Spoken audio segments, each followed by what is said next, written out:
اعوذ باللہ من الشیطان الرجیم بسم اللہ الرحمن الرحیم۔ سلسلہ تعبیر خواب میں خوش آمدید۔ آج کا ہمارا موضوع ہے خواب میں خود رونا یا کسی کو روتے ہوئے دیکھنے کی تعبیر۔ خواب میں دکھ میں رونے کا مطلب ہے کہ آپ نے ایک مشکل پر قابو پا لیا ہے۔ خواب میں زور زور سے رونے کا مطلب ہے کہ جلد ہی آپ کو اس بات کا پتہ چل جائے گا کہ کوئی آپ سے محبت کرتا ہے، جبکہ آپ کے لیے انکشاف بالکل غیر متوقع ہوگا۔ خواب میں کسی دوسرے شخص کو روتے ہوئے دیکھنے کا مطلب ہے کہ آپ نے خواہ مخواہ خود پر یاسیت طاری کی ہوئی ہے۔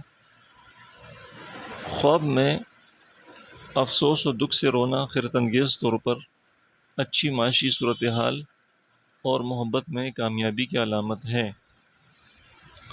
خواب میں خوشی کے آنسو کا مطلب ہے آپ کسی چیز کے بارے میں بہت پریشان ہیں اور بے قرار ہیں۔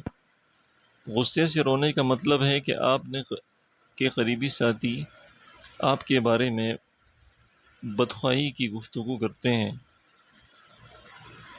خواب میں کسی عورت کو روتے ہوئے دیکھنا اس بات کی علامت ہے کہ آپ کو ہر معاملے میں محتاط ہو جانا چاہیے۔ خواب میں بچے کو روتے ہوئے دیکھنا ظاہر کرتا ہے کہ آپ کی گھریلو حالات جلد ہی درست ہو جائیں گے۔